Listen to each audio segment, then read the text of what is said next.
Hello, Jurgen. Thanks a lot for being here. I Thanks for don't think inviting me. I don't think that I need to introduce you, but I'm gonna do that anyway. Jurgen Appelo. People might know you from the Management 3.0 thing in the past, which you somehow left at a certain point in time. You're a keynote speaker, worldwide active, and very, very long-standing member of the Agile community in Europe, but the whole world, I would say. Book author of several books on management, Agile, happiness. And recently you've been busy with something which is called the Unfix model. So, and this is what we're going to what I would like to talk to you about today. So maybe just could you give a brief outline? What is the Unfix model? So for starters, what is it? Who needs it? Why would I benefit from it? Sure. Well, I have seen that there is quite an interest in frameworks and methods out there for organizational design and business agility. You know, the usual culprits, scaled agile framework and less, and holacracy, Spotify model, and so on. So I thought I could do that better by offering a pattern language instead of a framework, because I believe that the frameworks capture good practices, good ideas, but offering them as one blueprint is a bad thing. We actually have to break them down into the individual components, individual suggestions, and then also give people options, because the frameworks usually say you should do this or you should do that. Well, actually, there are multiple options for doing things. So what I want to do with the Unfix model is offer people the options and tell them you could do it like this, or you could do things like this. These are the benefits and drawbacks of the various approaches. That translates to all kinds of things, the way the teams are structured, the way you scale, reteaming, decision-making, and so on. I've already captured quite a few patterns in the model, and it is like a Lego box. I use that metaphor all the time. It's like a box of options. You build what you want. But the blocks come with certain constraints. You cannot put just anything together. It is the idea that you figure out how to make an organization, how to design an organization in a way that makes sense. And I nudge people towards networked organizations and not hierarchical. So that's, in a nutshell, the idea, what I'm trying to do. Great. So if I understand correctly, it's a org design pattern library, right? If I would take this library and I have no clue about org design and stuff like that, how do I know which elements to use and in which combination? So would it be possible to build something really ugly and not working at all from those patterns? Or am I safe? Well, No pun intended. No pun intended. No, I understand. You can make very ugly things with Lego. Yeah. If you don't know what you're doing. Exactly. And that, for sure, that requires a bit of exploration and experimentation. What we are doing, and I have a new team since last week that is working with me on many things, and one of the things is to have more explanations and more suggestions of how to use the patterns properly. And if you use this one, we suggest that you consider using that one and do not combine it with that one. There's a lot of knowledge and experience that will have to go into the advice captured by the model. And I hope for that we're going to get input from the community as well, once we start publishing more of this. But for sure, it is possible to make really bad things with any model if you don't know what you're doing.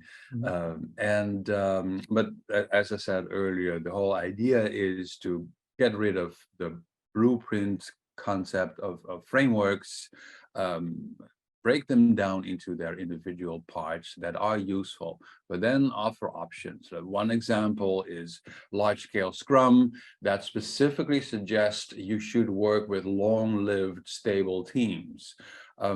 That is a strong suggestion of the framework. Well, actually, in practice, that's one option. Mhm. It is a good option to consider, but there are a couple of others.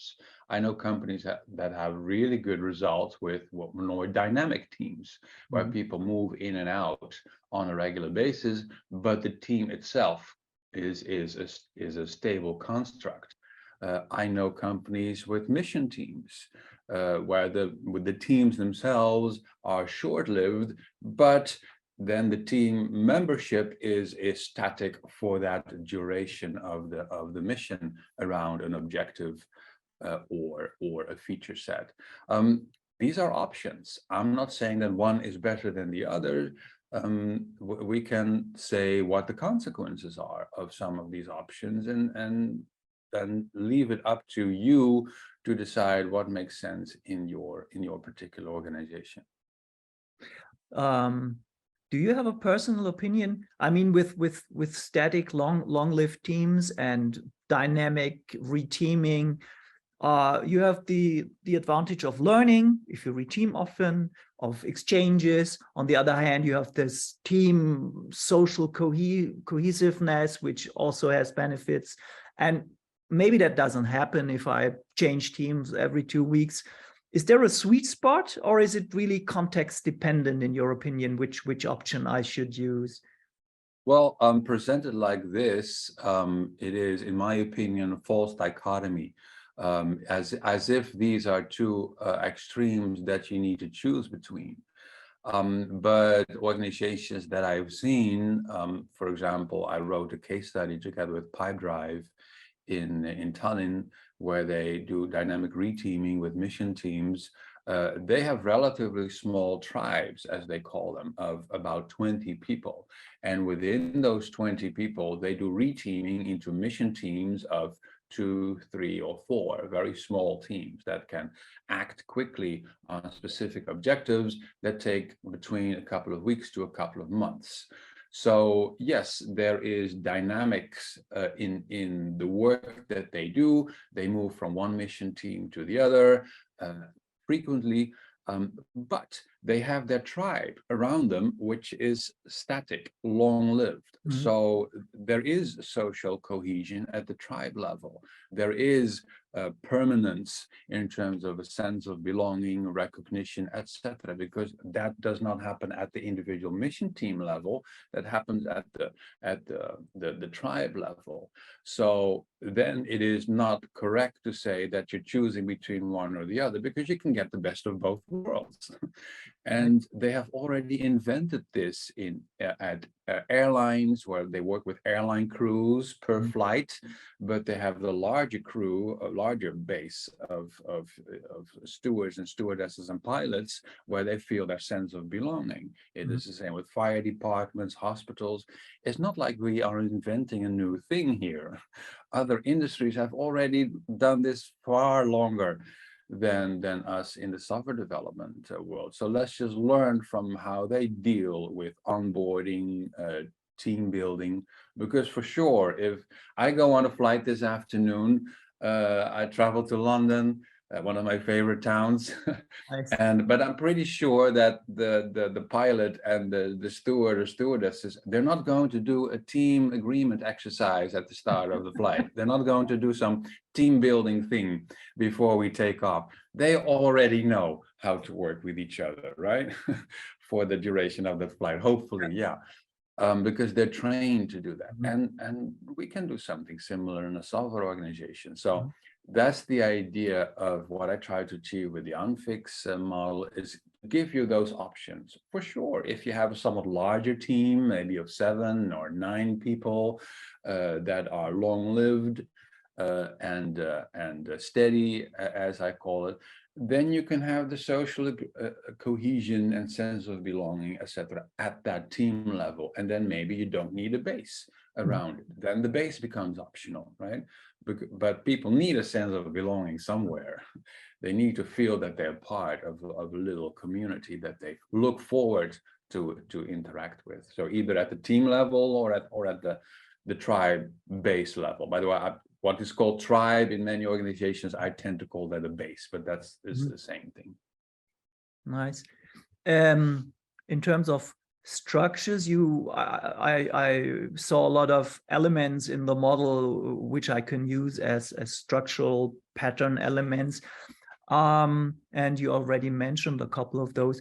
Are there also patterns for interactions and collaboration between those structural elements? Not yet. So what I did was I first saw the need for better advice in organization design, because to be honest, I found the frameworks lacking in that sense.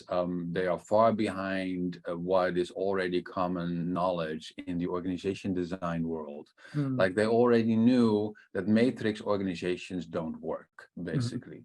That the matrix comes with very bad side effects, such as a big fat middle management layer of project managers and line managers communicating with each other, too many problems being escalated to upper managers because the middle managers cannot agree with each other on the resources, quote unquote.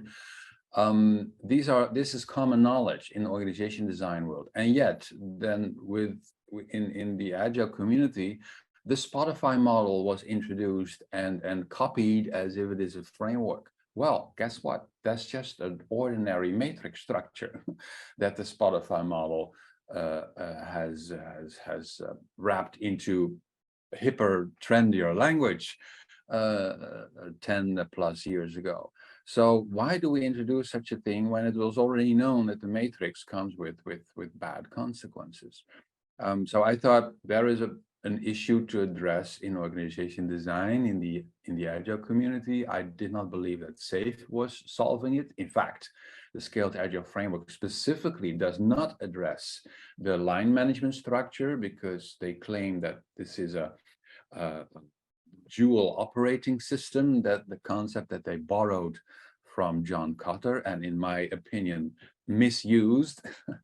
But the whole idea is that they do not change the management layers, because that makes it easier to introduce Scaled Agile framework. But a side effect of that is that it's very, very easy to end up with a matrix structure that way.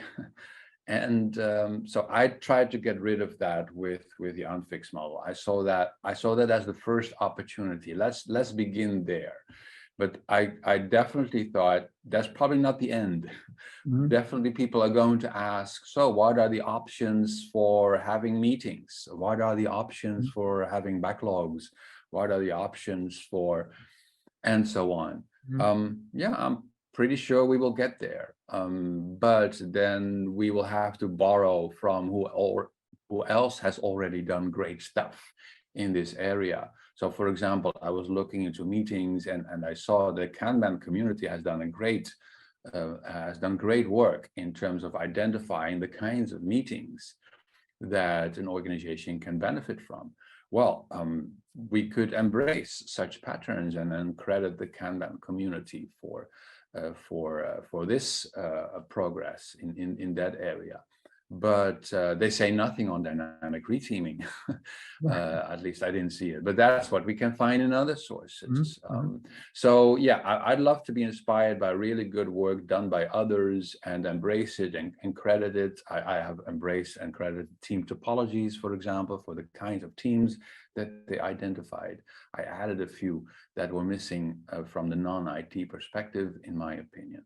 But the whole idea is get it back to patterns and choice, instead of saying thou shalt have long-lived teams, as a large-scale Scrum does, or thou shalt have an Agile release train with a cadence where all the teams are locked into the same cadence as the Scaled Agile framework does. Well, that's one option. There are more options to organize your work with multiple teams, and the unfixed model tries to explain them. Great.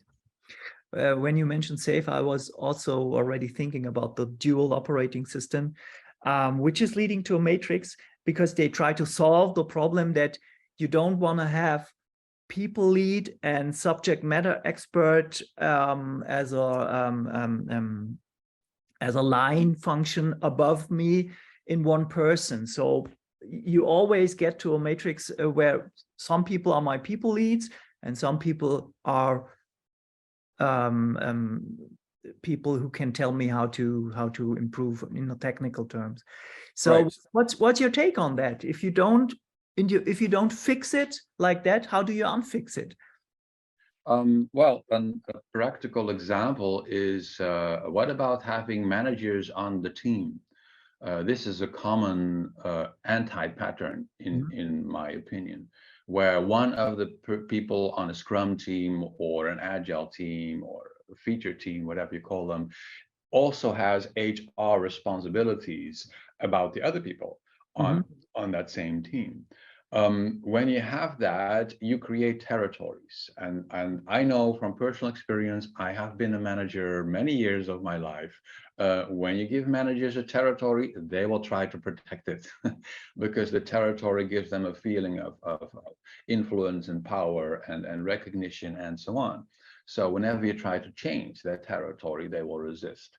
So my strong suggestion is not to have a management line within the team, they should have their people should have their managers elsewhere, and preferably they should end up in the same place, so that everyone on the team has a manager. It doesn't have to be the same person, can be different people, but those managers should be on a same team at the next level up. They should be the chiefs in the base, as I call them. Why? Because the whole point of being a management team is that you solve problems with each other. If those managers are not on the same team, they do not have any incentive to solve problems with each other. And then if they disagree, as I said earlier, they will escalate problems further back up, which is the problem of matrix organizations. So yes, the unfixed model comes with a strong suggestion not to have people managing others in the same team, because then you create territories, and the whole idea is to make things as flexible as possible. Hence the name unfixed. Keep things unfixed into a specific structure. Make it versatile and fluid, your organization design. But if there are management lines, make those managers a team so that they can address an issue about something that is happening on any of the Scrum team. When a product owner viciously disagrees with the technical engineer and they can't solve it, that should escalate only one level up. Maybe a little bit inspired by how exceptions are raised and caught in software design, in architecture, where you allow exceptions to bubble up, but you don't want them to bubble up all up the hierarchy and blow up your software program. Basically, you want to catch them and then handle them at the next level. As possible, yeah. Do you have a pattern for? The leadership has a couple of functions, I guess. So let's say there is this personal development and career path function. There is also subject matter expertise, as I mentioned before. Do you have a pattern to dividing that into different roles, or would you place it in the same person, or do you have an opinion on that? My only opinion is that the managers of what I call a base, a tribe, have as a responsibility for that base to be successful in terms of the happiness of people working there, and their productivity, effectiveness, efficiency in terms of profit, loss, or whatever. It needs to be a sustainable thing that is able to survive in the long term, because there will be shareholders or upper executives that want that unit to perform well. Those are two important responsibilities. They are accountable for that. That's the correct word, accountable. That doesn't mean that they cannot delegate. So yes, the managers are accountable for the happiness, empowerment, personal development, and so on of everyone in their unit. Doesn't mean that they have to do all the one-on-ones. Why should they? They can delegate that to a coach, a mentor, whatever. They can delegate to a crew that does the HR kind of stuff for everyone in the base, making sure that there's personal development going on, continuous improvement. You can delegate almost everything. I am delegating compensation with my team. I hired people just 2 weeks ago, and they discuss among each other how compensation is going to work. I got rid of that problem. I am accountable for it. So I will review what they come up with, but I want them to be happy with how the income is being distributed among all their contributors. So if you do it well, if you're good at this, you should be able to manage, quote unquote, dozens of people, because what else is there to do? You've delegated it all. And there are some managers who are pretty good at that. If you keep some things for yourself, if you want to be the one who decides on salaries, if you want to be the one who does the one-on-ones and so on, yeah, then you can be the manager of maybe 7 people, and that's it. But that's a choice that you have. I have not described this in terms of options yet in the model. Maybe that will come at some point when I figured out what the different options are. That's in itself an exploration that I do with my team. What next on the backlog? Because there are quite a lot of ideas on the backlog that we can turn into options and cards and everything that come with the model. Talking about options, I guess I can kind of choose how disruptive the things are that I do to my organization based on your model, because I can take a little element of there and there, or I can do a complete rewrite of the org, which I probably wouldn't want to. Is that correct? Yes, indeed. So I have noticed that some of the frameworks are rather disruptive in nature. When you implement them as a blueprint, you really have to change things quite radically. This is acknowledged in the LESS community, for example, by some people there, not everyone, but some, as I understand. And the same with other. Holacracy, for example, is very disruptive. This by design.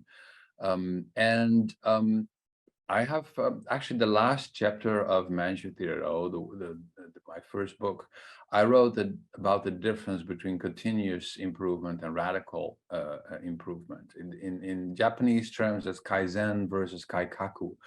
And both are necessary at different moments. And I usually try to be inspired by systems thinking, complexity science, and so on. And that has taught me that there's a concept that scientists call fitness landscape, where you try as a system, a complex system, try to find a level of optimal performance. And what systems tend to do is to do this gradually, step-by-step improvement until they find a place on the fitness landscape where they get stuck, because it turns out to be a local optimum. You've made a couple of changes, and then no matter what you change, every direction is downhill, basically. But, and this is the interesting, because of that journey, you have learned a bit of the landscape. Because you're now at that local optimum, you are able to see more of what is around you. And then you know, well, look at that. We ended up at a local top, but now we see the higher top that is further away. And you can only learn that by exploring a bit in a more careful, gradual way. You find what is actually the better approach. And that would be the moment to switch from Kaizen to Kaikaku, from continuous improvement to radical improvement, because then you actually want to jump from one top to another top, where again, you can switch to continuous improvement. I have the pictures are in the last chapter of Yeah. my book, and I think that is captured in the unfixed model, at least strongly suggested. Start easy, begin with the low-hanging fruit. Make some changes that are successful, because organizations need a sense of a smell of success, as they call that in change management, right? You want to see that you made a little bit of progress, and it makes you feel good. But then at some point you will have to make the difficult decisions. At some point you will get to that point where you have to cut into the matrix, which it will be probably a disruptive change. But I'd suggest not doing this on day one. Yeah. And some frameworks do this on day one, holacracy, for example. Other frameworks like SAFe don't do it at all. They say, well, let's just leave it what it is. And I suggest maybe this is the middle road.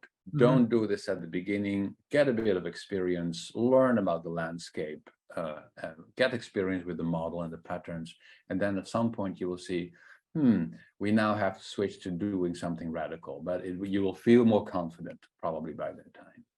In your experience, is it really a jump from one local optimum to the others, or do I need to go through the Valley of Tears, maybe briefly, but come up on the other side? Or can I really jump? Yeah, well, it is a jump, probably if you switch from a matrix structure to a network structure, where you assign managers to become the management team of a base that needs to be self-sufficient, that needs to be autonomous, and they need to be the managers of everyone who is working in that unit of a few dozen to maybe 100 people, as if it is a separate company. That is a rather disruptive thing, for sure. So I consider that a jump, because you're changing things also within the base. Then the teams probably have to reorganize somehow. But there can still be a valley of tears, indeed, that you have to go through, because the jump onto that other mountain could actually make you end up lower than you were in terms of performance. But you are now on a different mountain. So you can now switch again to continuous improvement in that new space, where you are able to get to a higher top. So yes, it is possible to jump, but it doesn't mean that the performance will be better after the jump. It could be worse, but that is, you should not draw the wrong conclusions from that radical change, that things are worse, but because you're now in a different part of the fitness landscape with an opportunity to switch again to gradual improvement, and then have much better performance than you had before. Do you have suggestions in the unfixed model what to try in which context? Because I could experiment for all eternity and not find out the right things to do. So if I have some guidance on what it is I could try in my situation, would be helpful. Is there anything like that? Not yet. I started on January 1st by myself. I have been by myself for 10 months. No offense. I'm just asking. No. But I'm just explaining for those who are watching the context here. So I already did quite a bit of blog posts that I wrote, and the website that I created, and the workshop that I designed, and so on. But yeah, I have a huge backlog of stuff still to do. And a couple of things are at the top of the list. That is more case studies. I already did some case studies, but more of these in-depth looks at what some organizations are doing. More explanation of as I said earlier, use this pattern in this context, use it within the other one in another context, and which ones combine well and which one don't combine well, because that's also very interesting. And then third, specific scenarios for specific roles. For example, what can we do as HR? Where do you see us as marketing and sales? Where do you think finance? How should that be arranged? Because my pet peeve with some of the agile scaling frameworks are that they still only address IT. So how can you claim to be scaling when you're not addressing the whole organization? Because IT is one part of what a business is doing. But where does social media marketing crew sit in your design? Where does the service, the call center sit in the picture? Nobody addresses those because they're not making software. Well, they're employees just as anyone else, and they deserve to be explained what for them the options are, what they can choose from, yeah, that's what I'm trying to do as well. Offer some scenarios, and we'll probably talking 2023 here, but that's my deal. So that's one of the big topics in your backlog, I guess. Are there any other mysterious and wonderful things you can tell us about in your backlog? So what's coming next for the Unfixed model? Well, what's coming next? I as I said, I have a team that is working or preparing on things. We're talking about much more content, of course, in the future, because I've created just blog posts, but we would like to have more meetups with the community, doing exercises with the community on individual patterns or combinations of them. There are some suggestions of podcasting that would be interesting. I'm not able to do that myself, but it would be great if someone else did that. We're having conversations this week for more Unfix conferences. There was already one in Berlin, which was quite successful, I must say. That was the first experience. Where actually today I'm going to have a conversation with some people about the second Unfix Con, and more are probably joining later on. And so that's an interesting thing, because I want some consistency of the feeling, the branding, and so on of these events. What can people expect from that? More courseware. There's specific demand for companies struggling with SAFe, for example, Scaled Agile Framework. I try not to be an enemy of SAFe. There's good stuff in there. I mean, they borrowed from the smartest minds. So good for them. It's just that the way this is brought to companies and the way that it is adopted and implemented sometimes sends shivers down my spine. And not only me, but other people as well. So SAFe Unfixed is a thing on our backlog. How can we help those who feel caught in the SAFe misery? Not trying to get rid of Scaled Agile Framework, but correcting things where they may be wrong in our opinion. So that's also an important one. Well, there's a lot more, but these are just ones off the top of my head. Yeah, great. We'll be updated on the Unfix website regularly, I guess. Also the courseware, there's one foundational course at the moment. Correct. That's yes. very interesting. I just had a look at it this morning. So thanks you so much for your time. It was very, very interesting. I think it's the biggest thing I love about the Unfix model is that it's not a blueprint, because we have so many blueprints on the market, and it's by design the anti-blueprint, and that's a great move. Yeah. Yes, I totally agree. And in my keynotes, I often use as an analogy Lego versus Playmobil. Yeah. Which that people totally understand. I was a big fan of Lego when I was young. I'm still a Lego fan, but no time to play, I'm afraid. My brother had Playmobil, and I never understood it. I just couldn't get it. What's the fun of part of Playmobil? Because you get the whole house out of the box and you couldn't change it anymore. That was it. And with Lego, I could make anything I wanted. That was much more fun. So I have the same with frameworks versus pattern languages. Maybe there are two types of people in the world, like cat people and dog persons, and this is the Lego persons and the Playmobil person. It could be, yes, could be. Someone should research that. Yeah, obviously. Okay, Jurgen Appelo, thank you so much. Great talk. We're looking forward to everything we're gonna see in the unfixed model coming in the future. Thanks so much. Thank you so much for the invite. Thanks, Sasha.